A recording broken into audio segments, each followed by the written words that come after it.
Donc, merci donc à Mia d'être parmi nous aujourd'hui. Et nous sommes très, très heureux de vous accueillir autour de cet ouvrage, d'ailleurs autour duquel vous avez été prise d'assaut, je crois, à la pause. Alors, déjà, pour éviter la frustration à ceux qui ont envie de faire dédicacer leur bande dessinée, vous avez, rassurez-vous, toute la journée. Camilla est avec nous, on la garde avec nous toute la journée. Donc, vous pourrez demander à d'autres moments, si vous voulez, pour faire votre dédicace. Alors, Camilla, autour de cet ouvrage, donc, de ce roman graphique que vous avez publié, je pense qu'on va pouvoir avoir des échanges dans lesquels on va retrouver des échos par rapport à beaucoup de choses qui ont été abordées ce matin. Et c'est bien, on va faire un petit peu des allers-retours autour de notions et tout ce que permet finalement cette bande dessinée. Fille d'Alcolo, au départ, ça pouvait être un titre, bon, pas très glamour. On pouvait se demander, Fille d'Alcolo. Et finalement, on tombe sur une BD particulièrement, moi je dirais belle déjà. Ce noir et blanc, il est beau, il est efficace. Et les notes d'humour sont là. Et à chaque fois, à aucun moment on est dans quelque chose de lourd, mais on est dans quelque chose qui nous amène à nous interroger et à nous poser des questions, effectivement, à travers les yeux d'une petite fille confrontée à une maman alcoolodépendante, les questions qu'elle se pose, et on aborde la vie de cette maman à travers ces questionnements d'une enfant. Et ce regard de l'enfant est très précieux, parce qu'effectivement, c'est important dans le soin d'en prendre compte. Et je crois que dans votre projet d'écrire ce livre, il y avait un peu au départ l'idée de communiquer sur les proches, quoi, la famille. Voilà. Et en même temps, vous avez quand même commencé par une histoire qui est magnifique, parce que cette maman, elle est attachante, une belle personne, elle est drôle, et on voit bien, elle n'est pas réduite du tout, comme on disait tout à l'heure, elle n'est pas du tout réduite à sa maladie alcoolique, elle est une personne très intéressante. Mais il y a des petits événements qui jalonnent sa vie et qui permettent de voir les questions de l'enfant qui se dit « mais pourquoi ? Pourquoi moi ? Pourquoi moi ?» Alors peut-être que vous allez un petit peu nous raconter la genèse et pourquoi aussi vous avez commis cet ouvrage tard, alors que c'est longtemps resté un secret. Bonjour à tous, merci de m'accueillir et de venir m'écouter. Il y a 2 ans de ça, j'aurais jamais imaginé être devant une salle pleine de gens et vous parler de ma mère et de sa maladie. Parce que pendant toute ma vie, j'ai 42 ans, pendant toute ma vie, j'ai vécu l'alcoolisme de ma mère comme un immense secret, comme un grand tabou. J'en ai parlé, pour ainsi dire, à personne, hormis les extrêmement proches, mon mari qui n'a pas connu ma mère, donc il ne risquait pas de la juger, une meilleure amie quand j'étais au collège. Mais sinon, voilà, c'est vraiment quelque chose que j'ai caché tout au long de ma vie. Et pour moi, c'était un secret qu'il fallait absolument garder, qui était très, très honteux. Et à force d'introspection, donc pendant 15-20 ans, j'ai passé ma vie à essayer de comprendre comment ma mère avait basculé, qu'est-ce que j'aurais pu faire, est-ce que j'avais mal fait quelque chose. Et j'ai été plutôt de bons conseils avec moi-même, puisque j'ai fini par conclure qu'en fait, moi, en tant que fille d'eux, j'étais victime de la maladie de ma mère au même titre qu'elle, et que j'avais à avoir honte de rien, et que je n'étais coupable de rien. Et à partir du moment où je suis arrivée devant cette évidence, j'ai eu envie de réhabiliter et de donner la parole à la petite fille que j'ai été et qui n'avait jamais parlé. Et donc, c'est sur les réseaux sociaux, j'ai un compte Instagram sur lequel je suis très active. Et je suis passée du coup de l'idée de ne taire à tout le monde, de ne dire à personne mon grand secret, à celle de le dire à tout le monde. Donc le moyen le plus évident pour moi, c'était sur mon compte Instagram où je publiais des illustrations. et où j'ai commencé à publier en février 2023, je crois, le premier épisode de Filles d'alcoolo où j'annonçais en fait que j'étais fille de malade alcoolique. De là, ça a été un déferlement de messages privés, de commentaires, de gens qui me disaient « mais moi aussi, mais ça me fait du bien d'en entendre parler, mais je me reconnais dans ton histoire, on a la même histoire ».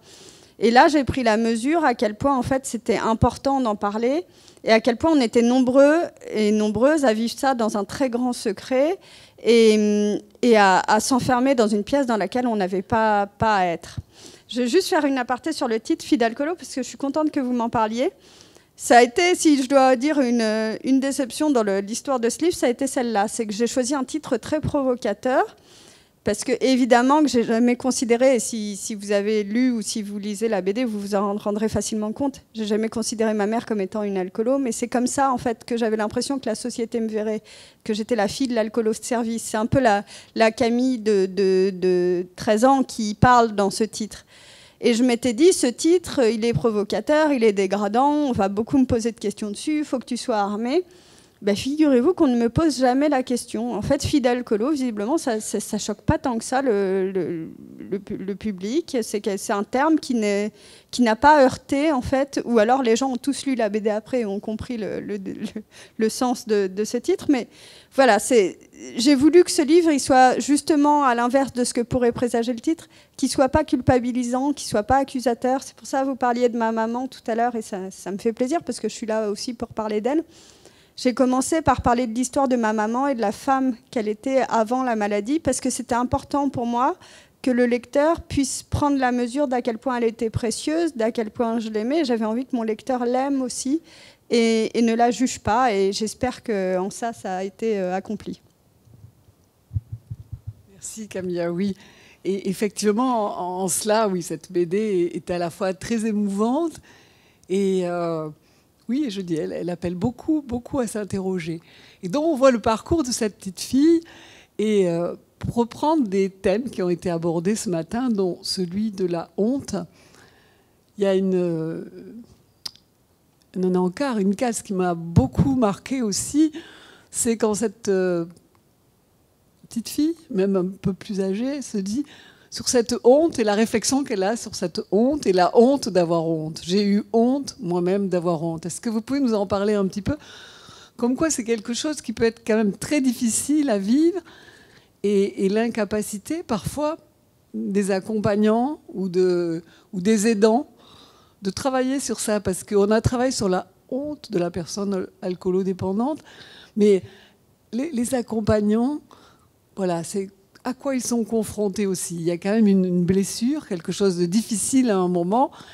Et comment vous voyez la façon pour eux d'aborder avec l'enfant? Est-ce qu'il y a des conditions qui vous ont paru parfois ratées, des occasions ratées d'en parler avec vous et de vous aider à passer au-delà de ce sentiment de honte?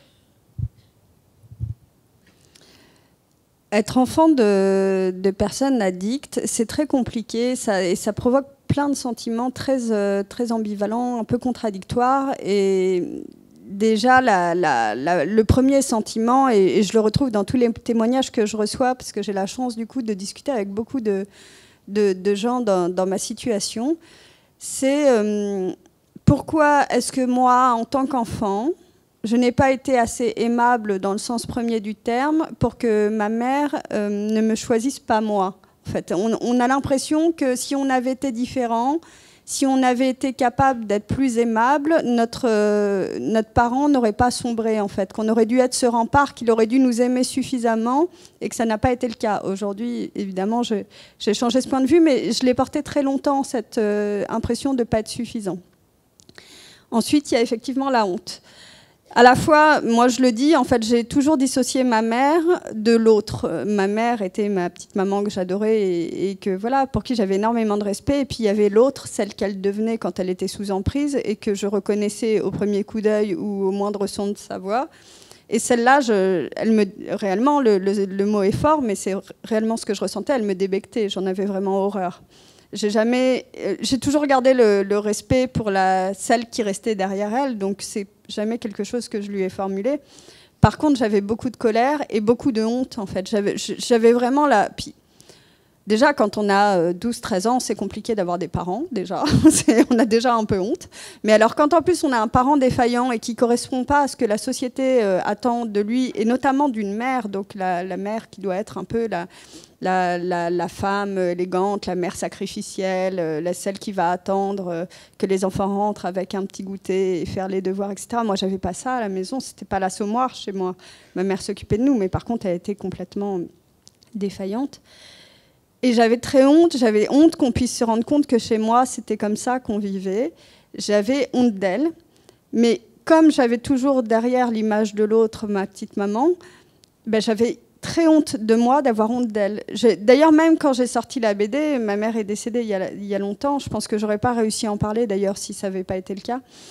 Même quand j'ai sorti la BD, je m'en suis beaucoup voulu, je me suis beaucoup culpabilisée. Et j'ai longtemps été persuadée qu'elle aurait été très en colère contre moi, que je parle de sa maladie, que je parle de ses faiblesses de cette manière.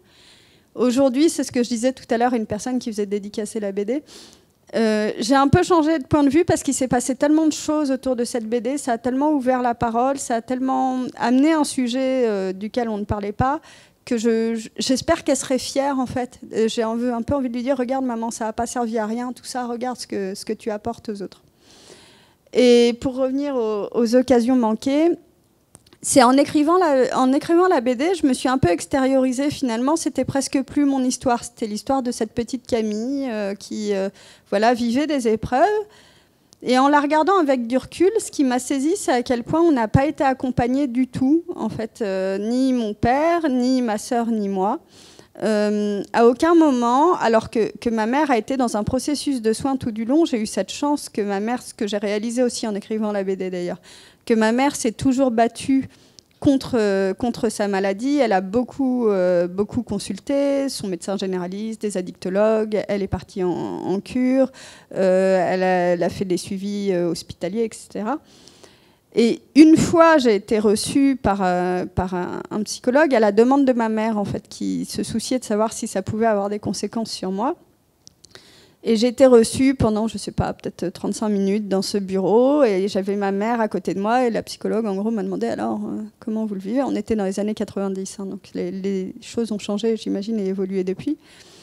Parce que moi, déjà, un enfant de malade alcoolique, sachez-le, il va être dans un conflit de loyauté permanent. Il ne va pas vouloir trahir son parent, sans même parler de la menace d'intervention de services sociaux, etc. Moi, ça ne nécessitait pas. Je manquais de rien, j'étais aimée, j'étais accompagnée, etc.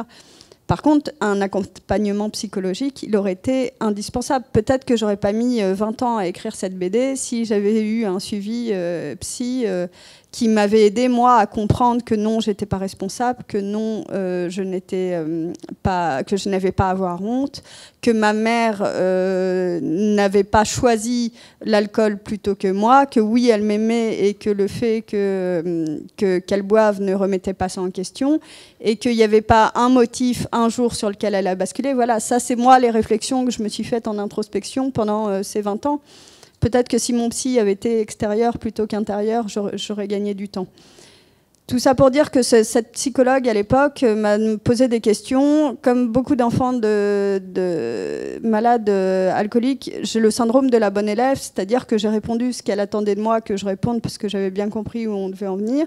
Je ne trahissais pas ma mère, j'avais bien répondu aux questions et l'entretien s'est terminé. Et je vous assure que c'est comme ça que ça s'est terminé, par ce médecin qui a dit bon, votre fille est très équilibrée, elle vit très bien la situation, donc ne vous en faites pas. Ça ne peut pas être vrai. Aucun enfant de malade alcoolique qui partage son foyer avec un parent, la personne, notre père, la personne qu'on aime le plus, celui qui est censé nous aimer de façon inconditionnelle et sur lequel on est censé pouvoir grandir en ayant le soutien de son parent, en fait. De savoir qu'on a toujours en background quelqu'un qui va nous réceptionner. Quand ce n'est pas le cas, on ne peut pas grandir sereinement, on ne peut pas devenir un adulte équilibré et serein. Oui, c'est très intéressant ce que vous dites parce que ça me ça me renvoie à un ouvrage. Alors, je ne sais pas si Gérard Sterman est toujours là, mais il y avait eu un ouvrage qui avait... Gérard est toujours là. Oui. Et donc, il y avait un ouvrage qui avait été fait avec, je crois, Madame Clodon et Gomez, peut-être, sur un suivi d'une cohorte familiale, quoi, de familles de patients alcoolodépendants sur un certain temps. Ils ont été rencontrés, etc. Et on voyait bien comment ces enfants de personnes alcoolodépendantes, quelque part, ils ont un peu été le parent de leurs parents. À un moment donné, ils donnent le change, comme vous le dites très bien. On donne le change. Les entretiens avec les psychologues, c'est pas évident du tout. Et cette souffrance-là s'expose pas comme ça. Et c'est difficile à aborder. C'est assez compliqué. Et du coup, ils ont un peu transcendé ça. Et beaucoup ont particulièrement réussi dans la vie. Donc c'était assez intéressant. Bon, après, c'est pas quelque chose, c'est pas un échantillon représentatif, mais on voit aussi combien cette construction quand même a été difficile, douloureuse. Et oui, et puis aussi ce que vous décrivez très bien, c'est cette dissociation, c'est-à-dire par rapport à l'extérieur, donner une image, ça restait important. Et ce que je retrouve très bien dans votre BD, c'est les rencontres aussi de cette petite fille avec les familles des autres qui sont jugées. Enfin, mais c'est tous les enfants, hein, ça, l'herbe est toujours plus verte à côté, en tant que maman, je peux vous le dire. Mais là, c'est particulièrement aigu, et c'est vrai que cet enfant, elle a une représentation. Donc après aussi le désir d'avoir une famille parfaite. Est-ce que ça a beaucoup influencé après votre façon à vous de faire famille? Je ne sais pas si je parlerais de familles parfaites. Je les voyais surtout comme des familles normales où effectivement l'enfant avait sa place d'enfant. Et vous parliez de parentification, je ne sais pas si on peut dire ça, de l'enfant. Et c'est exactement ça, c'est qu'à un moment donné, la bascule se fait et l'enfant s'oublie pour prendre soin de son adulte, de son parent. Et en fait, ce mécanisme fait qu'on n'a pas... J'ai 2 enfants qui sont adolescents aujourd'hui, donc je sais de quoi je parle de l'autre côté de la barrière. Quand on est adolescent, je crois que c'est une étape qui me paraît importante dans la vie. On est très égocentré, on pense à soi, à son propre bonheur, à son propre plaisir. Et c'est peut-être bien la seule période de la vie où on peut se l'autoriser. Les parents sont là pour cadrer le reste, pour l'aider à avancer, etc. Et c'est une période qui me paraît essentielle dans la construction de l'individu. Et quand on en est privé, c'est très compliqué. Moi, je suis restée un peu dans cette case de je suis la bonne élève qui fait d'elle ce qu'on attend et j'ai pas le droit à l'erreur. Parce qu'en fait, j'étais en hypervigilance toute ma vie. Dans mon enfance, j'étais en hypervigilance pour que ma mère aille bien. Et du coup, moi, je passais de fait en second plan, ce qui est normal, parce que toute la famille, mon père, ma sœur et moi, on était tous orientés autour de la malade, qui était ma mère, qui avait besoin d'aide, et notre volonté à tous, c'était qu'elle s'en sorte.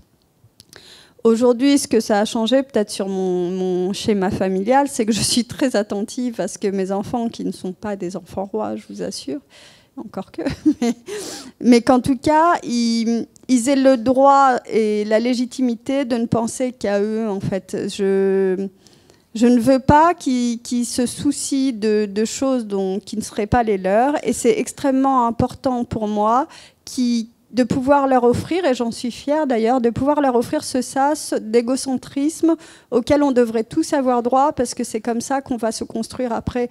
On doit être... aimable sans condition par nos parents. Nos parents doivent nous aimer, quel que soit... c'est comme ça que je le ressens, mais c'est une période de la vie où on doit être aimé par nos parents, et du coup, on a le droit d'avoir des failles, on a le droit d'être bien ou moins bien, de correspondre ou pas à leurs attentes, et c'est comme ça qu'on se construit, et qu'on se construit sereinement, et qu'on devient à l'aise avec l'individu qu'on est. Quand on n'a pas cette période-là, c'est très compliqué après de savoir...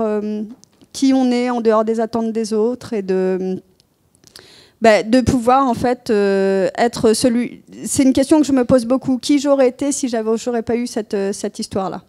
Bon, vous parliez de réussite. C'est vrai, ça apporte des armes aussi, ne serait-ce que la résilience.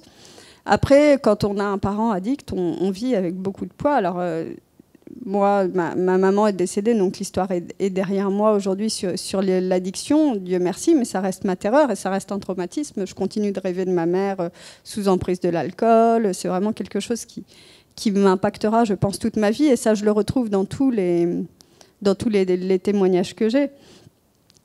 Mais voilà, du coup, j'ai perdu le début de mon...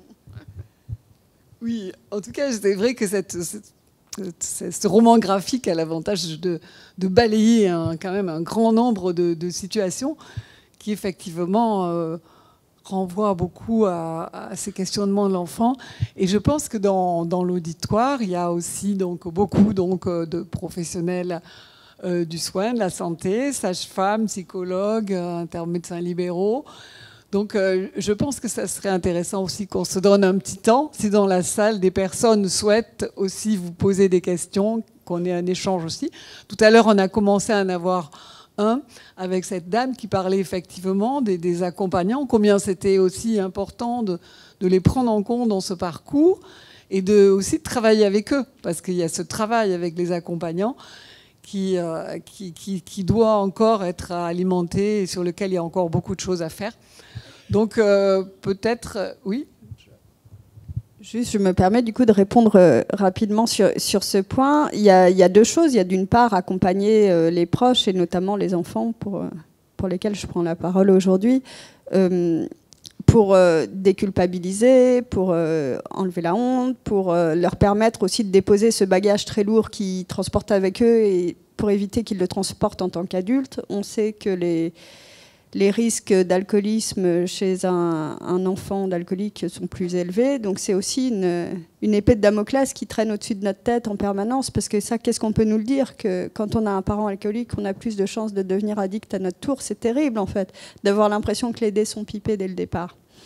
Et puis il y a autre chose, en fait, tout bêtement, il y a aussi l'accompagnement nécessaire pour expliquer à un malade, aux proches d'un malade, comment l'aider, ce malade, qu'est-ce qu'on peut faire, qu'est-ce qu'on peut ne pas faire, parce que nous, on est au quotidien enfermés dans un microcosme, plus ça va, plus on est isolé. Quand la maladie est vraiment très déclarée, on est complètement isolé du reste de la société, donc on vit dans cette espèce de microcosme, complètement seul, complètement démuni. Et pouvoir avoir quelques bagages, quelques armes, avoir l'impression qu'on a un background médical derrière, ce serait indispensable. Moi, si je pouvais émettre un souhait aujourd'hui, ce serait que quand, dans le parcours du soin du malade, déjà, ça induit que le malade, à ce moment-là, est dans une démarche de se faire aider, d'être soigné, etc., qu'il y ait une consultation qui soit réservée au moins aux enfants pour pouvoir... les accompagner, pour pouvoir leur montrer qu'ils ont aussi une importance, qu'on pense à eux, pour qu'ils leur permettent de parler. Moi, je prends l'exemple de l'ABD, parce que je ne suis pas personnel médical, donc c'est le seul que j'aurai en termes d'expérience de parler de la maladie. Quand l'ABD est sortie, ma fille qui a 14 ans était très fière que sa maman sorte un livre, donc elle en a parlé au collège à ses copains. Et rien que là, en fait, elle a 2 copains qui sont venus la voir en aparté pour lui dire « Mais tu sais, moi aussi, ma maman est alcoolique. » Il y en a un qui lui a demandé si elle pouvait lui prêter au collège la BD pour qu'il la lise. Donc aujourd'hui, j'espère qu'elle est distribuée massivement dans les CDI des collèges et lycées pour ça, en fait. Pour pouvoir m'adresser à ces enfants-là qui sont complètement seuls, qui peuvent en parler à personne. Si le parent n'est pas apte ou volontaire à parler de sa maladie, il ne fera pas accompagner ses enfants. Donc peut-être que c'est à l'inverse, au moment où le patient est ouvert à justement un parcours de soins, lui proposer ou faire en sorte que son enfant puisse lui aussi bénéficier de cet accompagnement. Oui, merci beaucoup. C'est très important ce que vous avez précisé. Peut-être que, je ne sais pas, certaines personnes veulent réagir, poser des questions, des soignants, peut-être confrontés à ces situations d'accompagnement des enfants, d'une fratrie, voilà. Je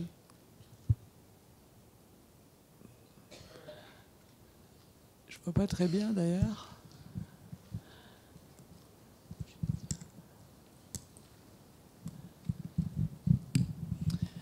Oui, moi j'aimerais savoir dans cet enfermement, puisque vous étiez enfermée, vous dites que personne ne vous a aidé, enfin en tout cas les soignants. Donc, qu'est-ce qui vous a aidé, vous? Comment vous vous êtes construite?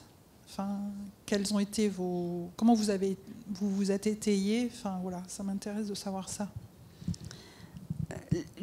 Dans mon malheur, j'ai eu une énorme chance, c'est qu'on était une famille où on était très proches. Alors, pas dans la famille élargie, je l'explique dans la BD. Ma mère est issue d'une fratrie de 4 sœurs, je ne sais pas comment on dit pour des sœurs.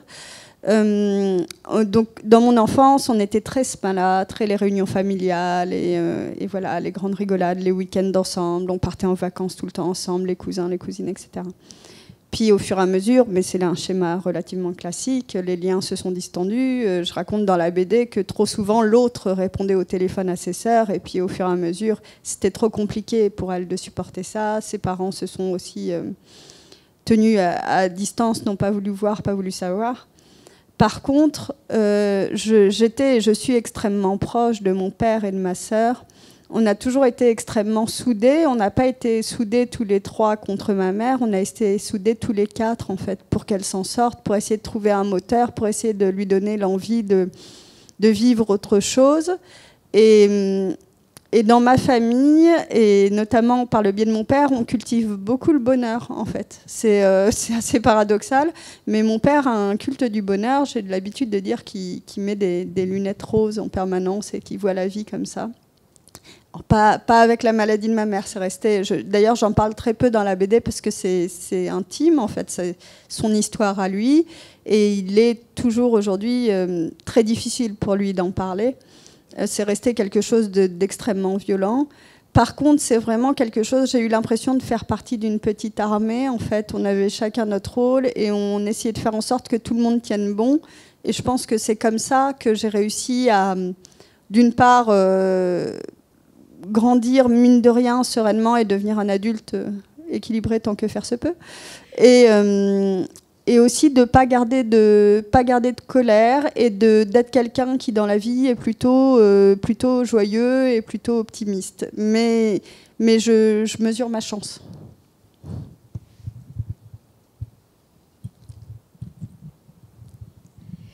Je veux juste compléter avec 2 mots.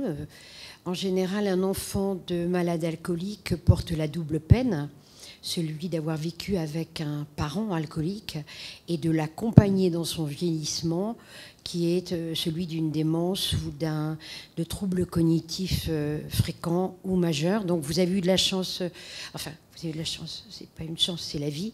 Je m'excuse du propos. Non, mais vous savez que j'ai failli le dire tout à l'heure, j'ai la chance que ma mère soit morte, c'est terrible à dire. Voilà. C'est terrible, mais malgré tout, il y a une espèce de contradiction comme ça, effectivement. Voilà. Dans ce que vous dites, je pense à 2 jeunes femmes, Olivia Leray qui a écrit Mets de l'eau dans ton vin, et dont le père est Korsakov, et je pense à une jeune femme qui a fait des podcasts sur la même thématique que la vôtre, et dont la mère présente des troubles majeurs.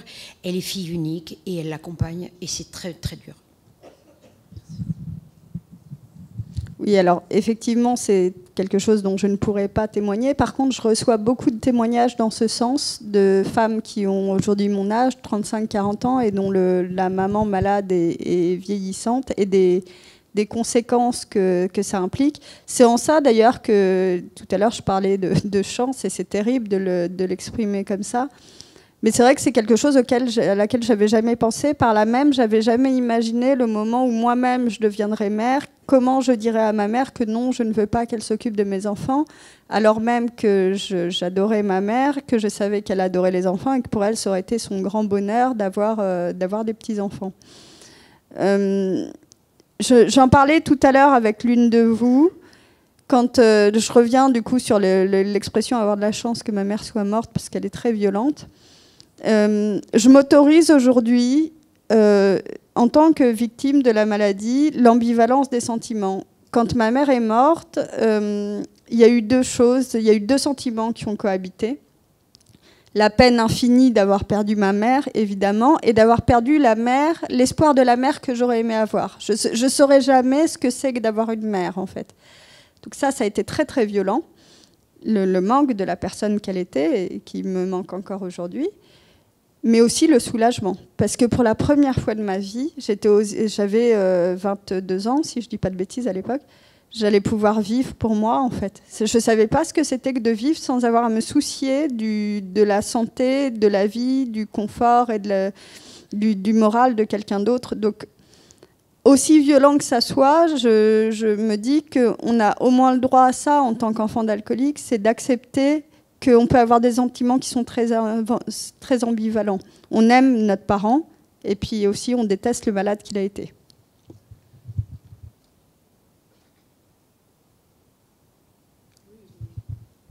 Je dirais que dans votre roman graphique, on rebondit beaucoup là-dessus, hein, sur cette ambivalence de l'enfant. On voit aussi combien les enfants sont très tolérants, finalement, et intolérants aussi. Il y a aussi cette mère avec qui vous avez des moments de complicité formidables, enfin, des moments très drôles et très complices, et puis des moments où vous la détestez parce que vous détestez la voir comme ça. Et c'est très difficile pour une enfant aussi de vivre avec cette un peu dissociation, enfin, cette façon de se partager en deux, cette ambivalence.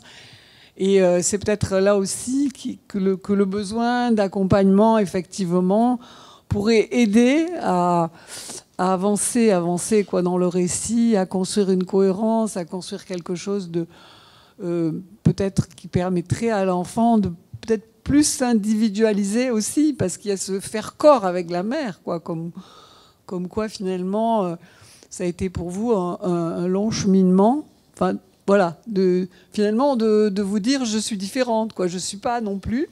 J'ai été auprès d'elle, mais je suis différente. Et c'est aussi là que vous avez puisé une force aussi.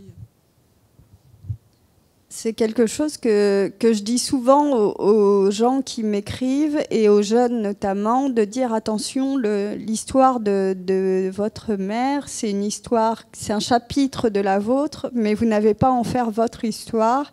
Et c'est comme ça que j'ai essayé de vivre les choses.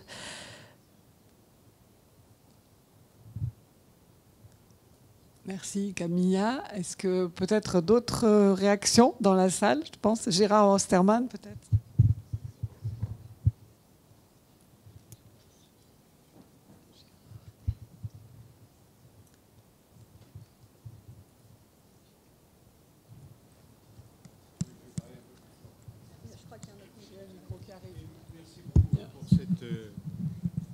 Cette BD que j'ai trouvée vraiment magnifique, même sur le plan graphique, mais aussi, bien sûr, par rapport à tout ce que vous évoquez.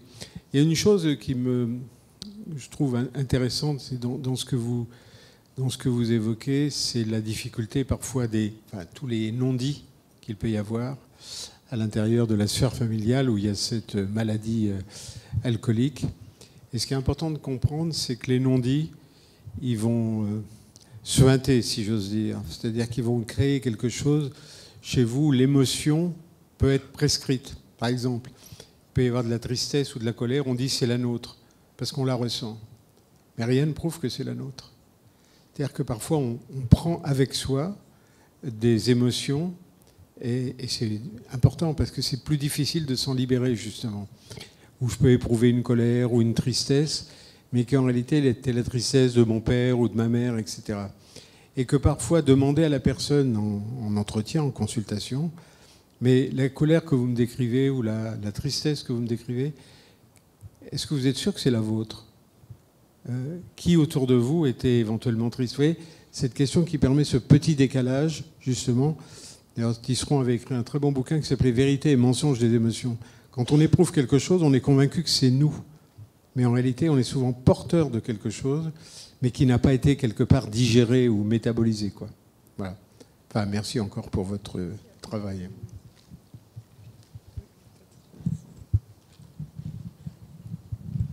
Merci, excusez-moi. Oui, pardon, je vais encore vous embêter avec des histoires d'épigénome. En fait, pour rebondir sur ce que disait Gérard Osterman juste maintenant, effectivement, moi personnellement, alors je n'ai pas de soucis particuliers d'alcoolisme, mais j'en ai d'autres. Et ce qui est incroyable, c'est que aussi en neurosciences moléculaires, on a découvert qu'il y avait une transmission transgénérationnelle épigénétique des traumas. Ça veut dire que les traumas que nous avons, ben, c'est pas seulement les nôtres.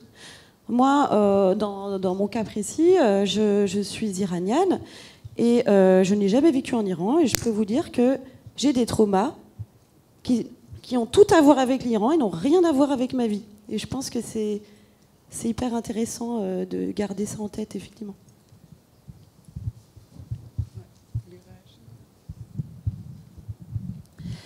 C'est quelque chose qui m'intéresse beaucoup. Et pour tout vous dire, en fait, si je dois faire une deuxième BD, c'est là-dessus que je la travaille, en fait. Parce que Alors, pour rebondir aussi sur ce que disait Gérard Osterman tout à l'heure, il y a aussi quelque chose de l'ordre de... J'ai un peu l'impression d'avoir été très longtemps le personnage secondaire de la vie de ma mère, en fait. Et quand vous parliez de, justement, c'est peut-être pas votre colère, c'est vraiment l'impression que j'ai. J'ai vraiment l'impression que pendant très longtemps, ma mère était l'héroïne et que moi, j'étais un personnage secondaire de l'histoire, en fait. Et aujourd'hui, je m'interroge beaucoup sur si j'avais été mon propre personnage principal, qui j'aurais été. Et puis, je m'interroge sur pourquoi ma mère est devenue alcoolique. Alors, je suis sûre que n'importe quel médecin dicto va me dire, mais en fait, elle-même ne sait pas, et c'est pas une cause, et c'est pas, il peut y avoir un trauma comme ça, mais il y a plusieurs facteurs probablement. À quel moment est-ce qu'elle a commencé à boire? Je le formule comme ça, comme la petite fille que j'ai été dans la BD. À quel moment est-ce qu'elle a commencé à boire seule chez elle? L'extrait de Marguerite Duras, d'ailleurs, m'a interpellée là-dessus, parce que je pose la question. Comment elle a pu ne pas se rendre compte que c'était anormal le moment où, pour la première fois, elle a pris un verre à la maison seule? Pourquoi est-ce qu'elle l'a fait? Donc elle-même avait des traumas qu'elle se trimballait. Bon, c'est pas un mystère. Pareil, en lisant la BD, vous le verrez. Ma grand-mère, visiblement, se trimballait quelques casseroles également. Donc, quel est mon rôle à moi là-dedans? Qu'est-ce que moi je transporte et qu'est-ce que j'aurais transmis à ma fille ou à mes enfants? C'est quelque chose qui me taraude beaucoup et c'est un sujet que je trouve passionnant.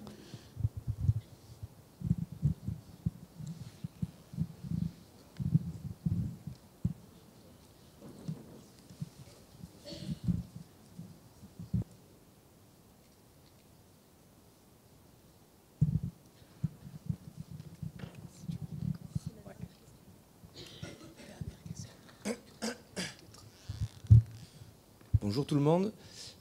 Je trouvais très intéressant la notion de transgénérationnalité dans la question des pathologies alcooliques. Moi, dans mon histoire familiale, j'ai une histoire un petit peu aussi en lien avec l'alcoolodépendance. Mon grand-père était alcoolique et j'ai vu comment ça a transpiré sur la relation qu'a eu mon père avec l'alcool. Moi, j'ai jamais vu mon père boire avant mes 22 ans, par exemple, et avec la mienne. Et je ne sais pas si la question elle est ultra personnelle, elle est personnelle.